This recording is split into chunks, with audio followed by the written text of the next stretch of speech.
Buenas noches. Hoy en el ciclo Música de Lobo de la Fundación Carlos Edmundo de Ory y junto con Onda Cádiz vamos a presentar el libro de Antonio Colinas, el conocidísimo poeta leonés, el último libro titulado En los prados sembrados de ojos.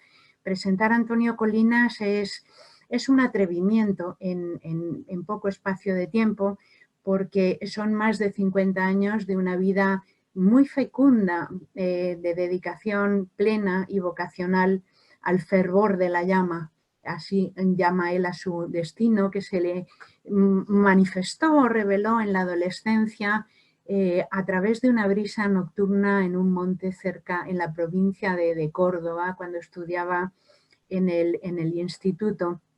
Y desde ese extraño llamado, pues son más de 50 años de poesía, de ensayo que es pensamiento, los tratados de armonía, de ensayo en torno a escritores, por ejemplo, Rafael Alberti en Ibiza, de periodismo, entrevistas a los escritores más destacados, crítica literaria, traducción y bueno, una fecundísima trayectoria muy a su aire, muy a su manera, muy aislado, un hombre que ha vivido pues 20 años en una isla paradisíaca en la que realmente pues quizá si hay un poema central en la obra de Antonio Colinas es el canto 35, me he sentado en el medio del bosque a respirar, y pues una trayectoria que podríamos resumir. Él mismo divide su largo caminar de poeta de una manera muy parecida como el propio Juan Ramón Jiménez dividió la suya. Juan Ramón hablaba de éxtasis de amor, avidez de eternidad y conciencia, y Colinas se ve a sí mismo iniciándose en la poesía de una manera sensorial y emotiva. Eso sería pues entre León, Córdoba e Italia. Luego una etapa de inteligencia iluminada por la sabiduría oriental y la mística, esto sería con el centro en Ibiza, y una última a la que él denomina humanismo, que coincide en gran medida con su retorno a la península ibérica y a su tierra de origen, entre La Bañeza en León y Salamanca, donde reside habitualmente.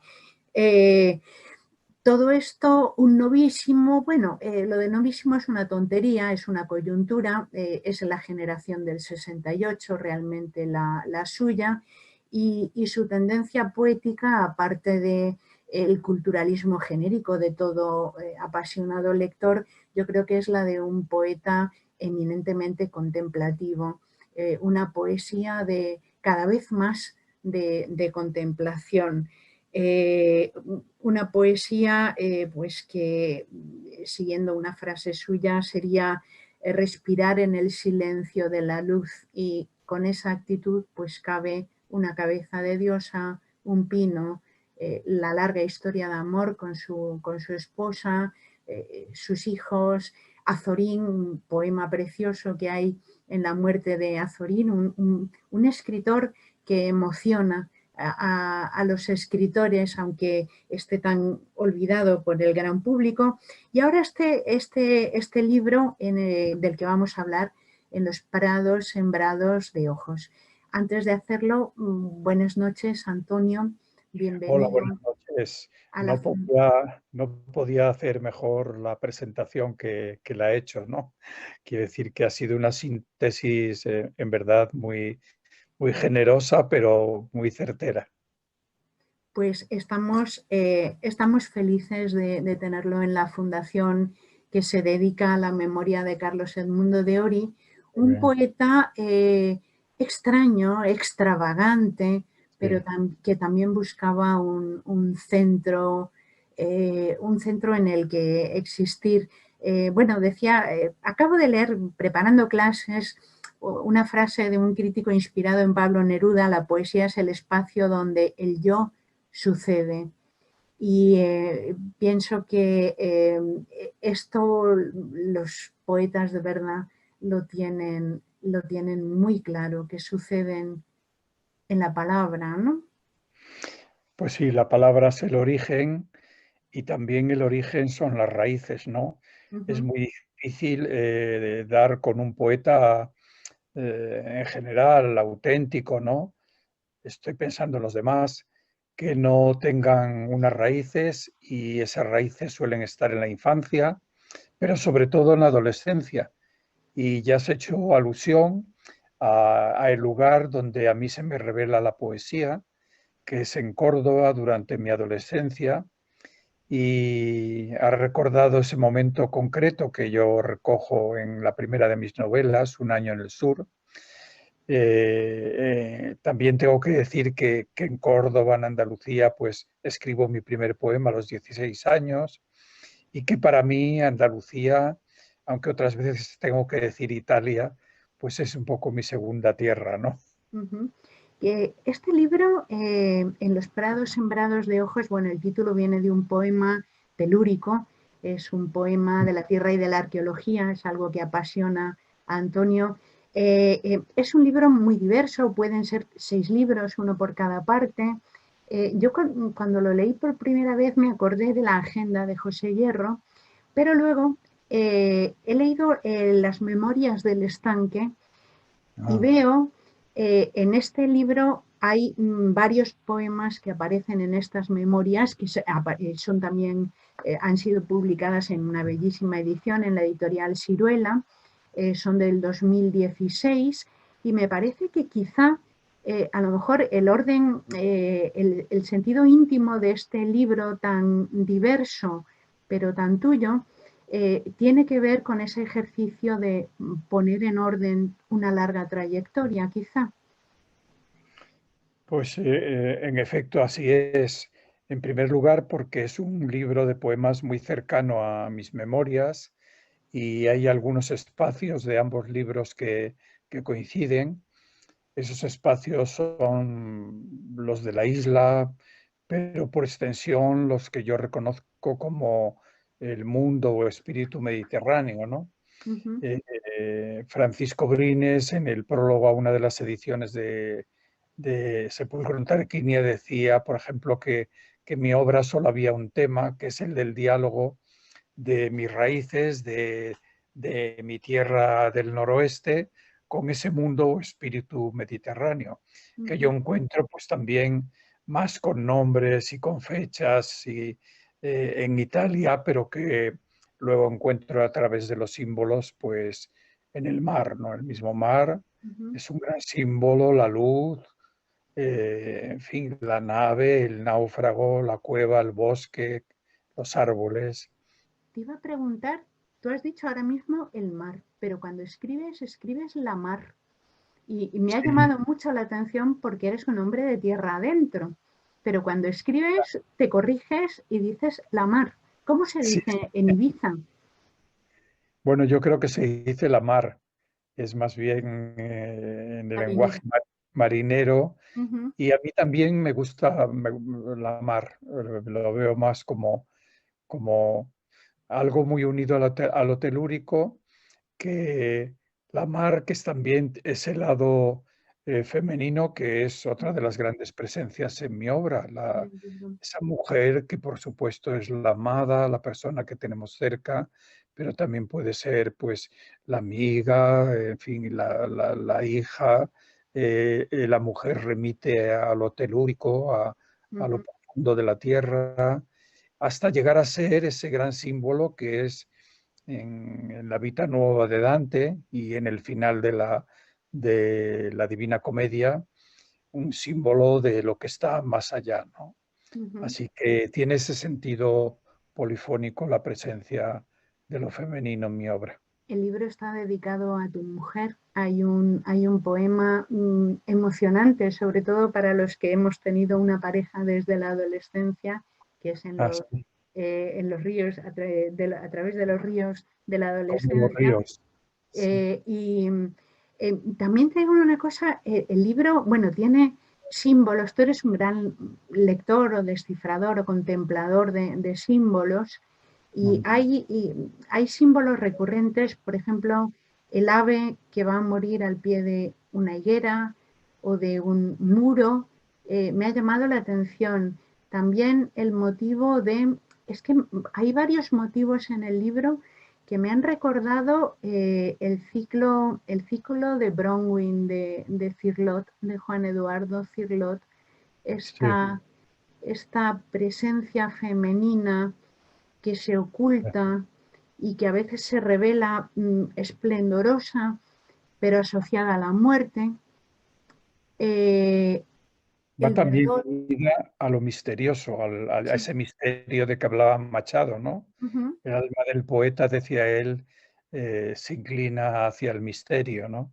El uh-huh, misterio no es lo fantasioso o lo evanescente, sino es simplemente lo que desconocemos, ¿no?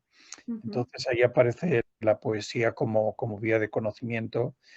Y los símbolos ya es un tema que trató en un largo ensayo publicado en Cuadernos Hispanoamericanos el profesor y poeta José Luis Puerto. uh-huh, Él insistía en que existe una lectura simbólica, una lectura de los símbolos en mi poesía.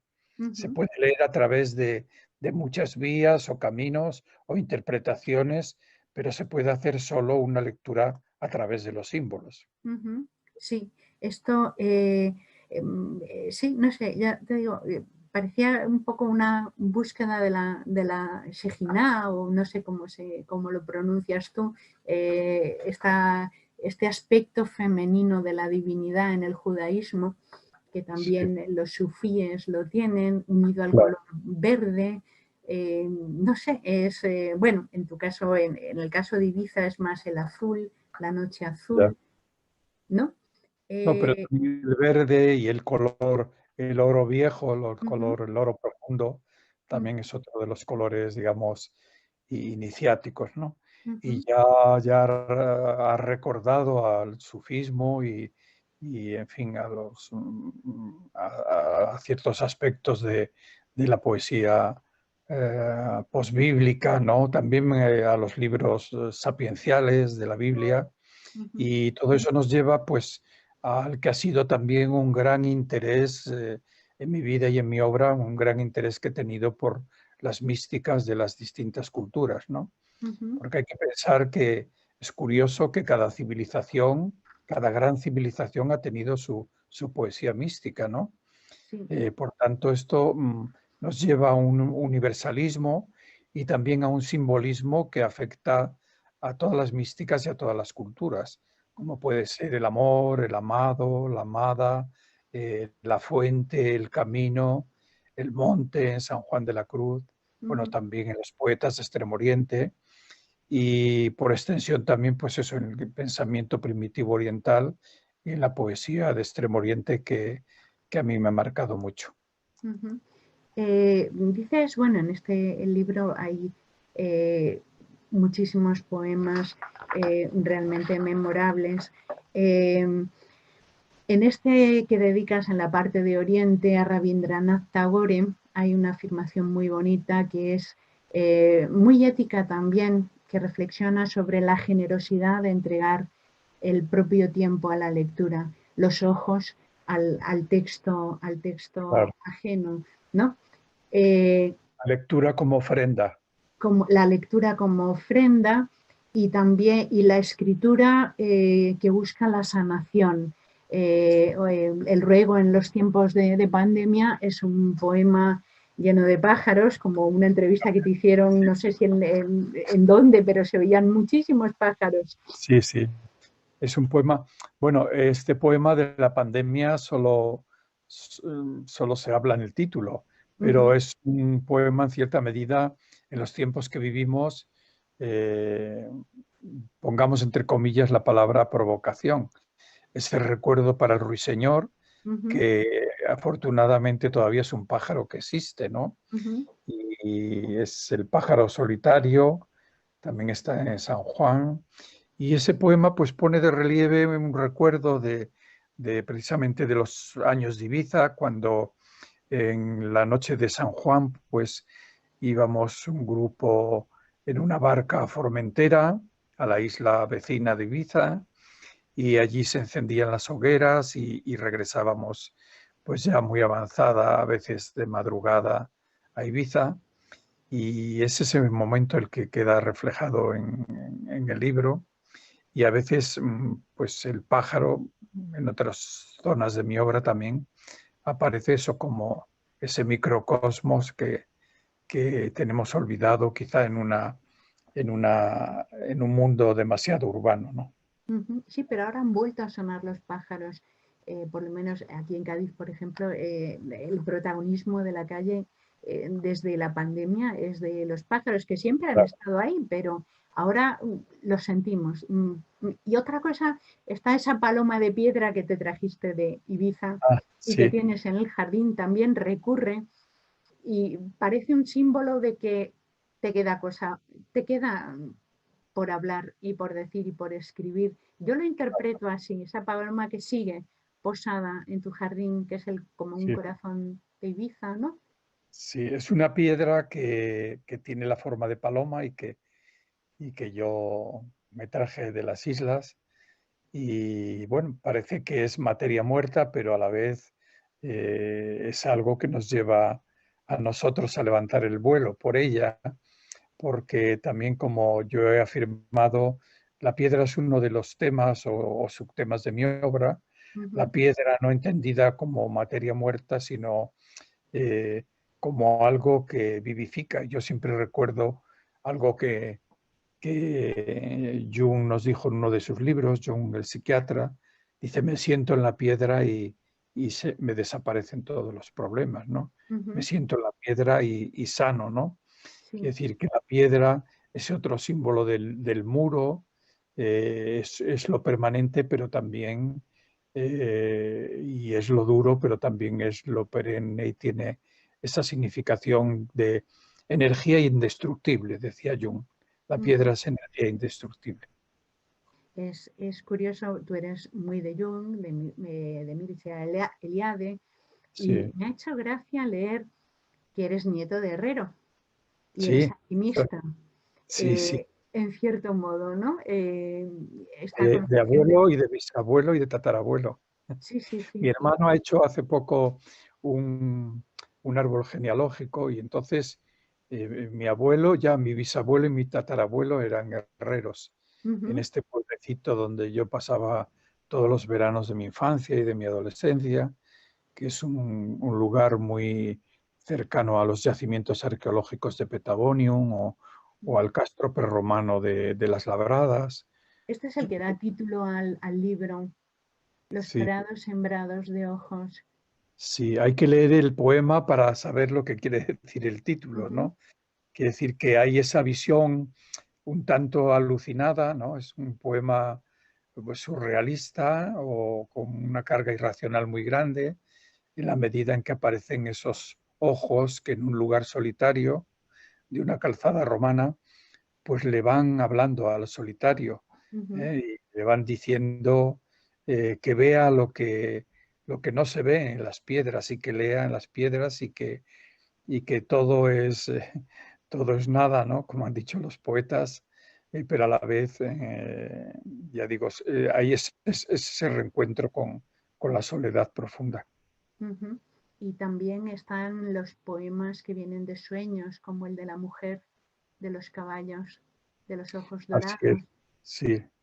Así es, hay como dos tiempos, uno más impresionista y otro más, a veces en algunos de los poemas pues hay recuerdos un poquito más fatídicos, digamos, más unidos a la muerte. También es una presencia que está en ese segundo poema, de la subida al castro, ¿no?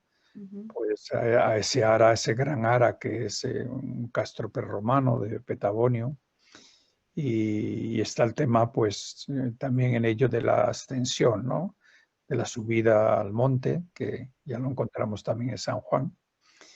Y ya arriba, pues, quizá donde, por la edad yo me encuentro ahora, pues, es donde soplan los vientos más fuertes, ¿no? Ujú. Y entonces lo que hay es que saber descender, ¿no? Es otra idea, pues está también en mis tratados de armonía, la Ujú. idea del descenso, ¿no? Del descenso, hay que descender, es que a bajarse, ¿no? Y todo el libro atravesado por la idea de la eterna dualidad, que es Así el es. gran poema con el que termina este libro.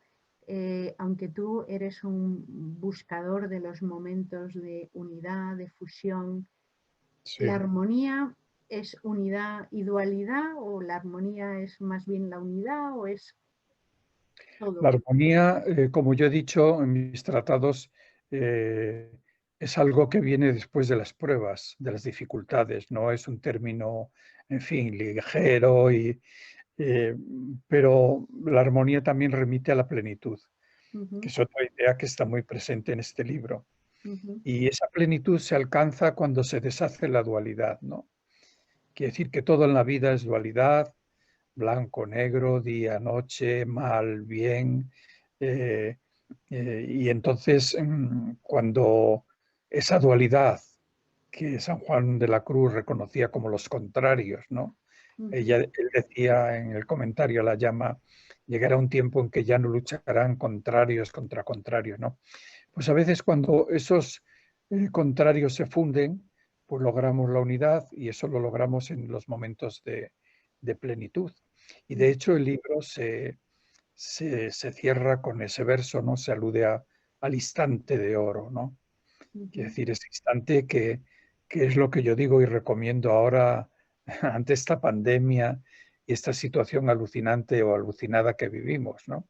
Nos queda, como decía Machado, el pasado pues ha muerto, el futuro no existe, pero sí existe el presente, y en el presente existe el instante de oro, ¿no? En el que se respira, como has dicho antes, esa es una idea clave en mi obra, se respira el silencio de la luz, y que tiene materialización, pues también lo ha recordado en el canto 35 de Noche más allá de la noche. Pues si te parece, Antonio, como el tiempo se echa encima, el instante de oro va a ser ahora la lectura del poema que tú prefieras leer para los espectadores de este programa. Eh, Escoge tú, aunque yo tengo mis preferencias. Bueno, he recordado como los ríos de la adolescencia, no sé Sí. si es un poquito más largo, Ay, pero es merece muy la bonito pena. porque este libro está dedicado a tu mujer Bueno, y este poema me parece maravilloso. es un poema que remite a la adolescencia y a ese paisaje de fondo de mi libro Preludios a una noche total, que es el paisaje de las riberas del León, ¿no? León está dividida en tres zonas: la montaña y la alta montaña, las riberas y el páramo, ¿no? Y este poema, pues es el medio, es el medio del río y sus álamos. Como los ríos de la adolescencia. Han sido tan eternas nuestras vidas en sus pruebas hermosas, incluso en los momentos de dolor, en los retos perennes que supone alcanzar la felicidad. A diario me hablabas con la sabiduría que da la claridad de ser niña por siempre, y yo te mantenía resguardada bajo las máscaras del mundo, en mis silencios hondos más secretos, adormecida en tu sonrisa. Te conocí tan pronto. Aquellos 17 años tuyos son hoy un tiempo eterno para mí, pues te esperaba desde siempre, desde que yo ya había sido para ti el niño de la casa de las ventanas amarillas. Y cuando al fin llegaste, no podía creer que tú fueses tú la que soñé.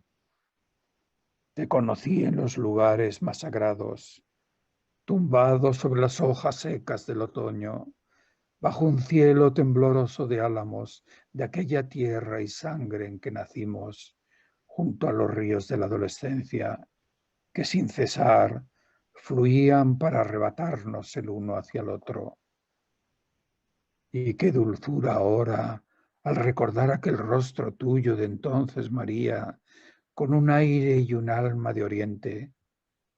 Por eso, como siempre, estoy callando, Me dicen por qué callo y no saben que aún es para escuchar a aquella niña sabia, para guardar con mi callar tu esencia.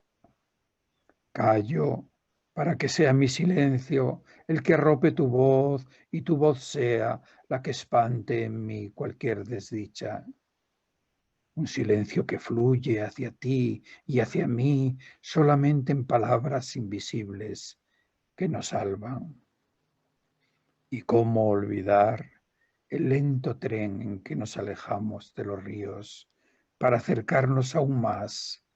Aquel tren que parecía fluir cuando nos conducía hacia una vida nueva. Fluía como los ríos serenos de nuestra adolescencia, que huían de la escarcha de los páramos. Un tren que al alejarse nos llevaba unidos para siempre, más lejos, más lejos, más cerca, más cerca. Y la inefable infinitud de amar.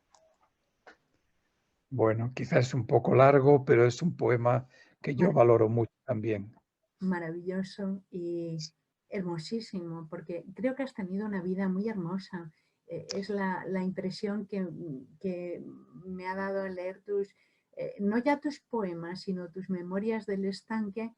Sí. No sucede a menudo, pero digo, a mí me hubiera gustado ser este señor eh, Bueno, y hacer sus elecciones y tener esa suerte.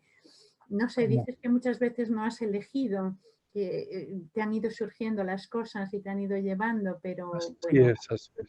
pero hay mucho Sí, de elección también, ¿no? sí, de hecho en las memorias cuando las iba escribiendo, pues María José me decía, pero esto es verdad, pero esto lo sentiste así, pero esto, ¿cómo lo recuerdas? ¿Cómo puedes? Y, y bueno, hay esa imagen que yo estoy escribiendo al lado de un estanque de la isla y es como si el estanque me fuera despertando la memoria, ¿no? Y Ujú, rescatando cosas que yo mismo tenía olvidadas. Y, en fin, desde luego las memorias sí tienen ese lado el que yo dejaba hablar y en el que cuento cosas pues que no había contado, ¿no? Como ujú, precisamente ese encuentro primero en un tren con mi mujer. ujú. Sí, no, no, realmente, bueno, es un libro de memorias, pero es una autobiografía en el sentido canónico de la construcción de un yo, pienso, ¿no? Sí, Eh, sí antes has citado a Zorín, que también ese es un poema crónica, no es un poema fabulado, es una de esas vivencias que uno tiene pues cuando tiene 20 años, ¿no? ujú, Que yo ya estaba en Madrid y había muerto Azorín y yo estaba por la noche en la cama y estaba en vela, no podía dormir y de madrugada pues no se me ocurrió otra cosa que ir a la casa de Azorín, ¿no? ujú, Y entonces llegué allí como cuento en el poema y no había nadie, solo estaba su sobrino que me llevó hasta donde estaba el féretro y él se retiró, se fue y me dejó junto al féretro. Y luego, bueno, pues nació el poema y ya a mediodía pues vino ese momento que ya vinieron las autoridades y hubo un entierro masivo, ujú, pero fue una historia muy viva porque yo he sido muy azoriniano y no hace mucho he releído, he vuelto a releer un poco a Azorín y como le pasa a Juan Ramón, él resiste muy bien la prueba del paso del tiempo, ¿eh? ujú. Es una maravilla su prosa. Sí, realmente es la fragancia del vaso. Es muy emocionante Azorín cuando uno Sí, tiene un momento contemplativo. Bueno, pues vamos a tener que despedirnos aquí muy bien. de cara al público al menos porque ha pasado el tiempo volando. Sí, Lo hemos excedido sí. un poquito, pero Yo pienso tengo que agradeceros y agradecerte en concreto pues que hayas estado tan en sintonía con mi obra. Veo que la conoces muy bien y la conoces en lo esencial, ¿no? Y por tanto ha sido para mí, no ha sido una entrevista más, sino que ha sido muy gratificante y espero que, en fin, tanto tú como la Fundación, pues sigamos en comunicación.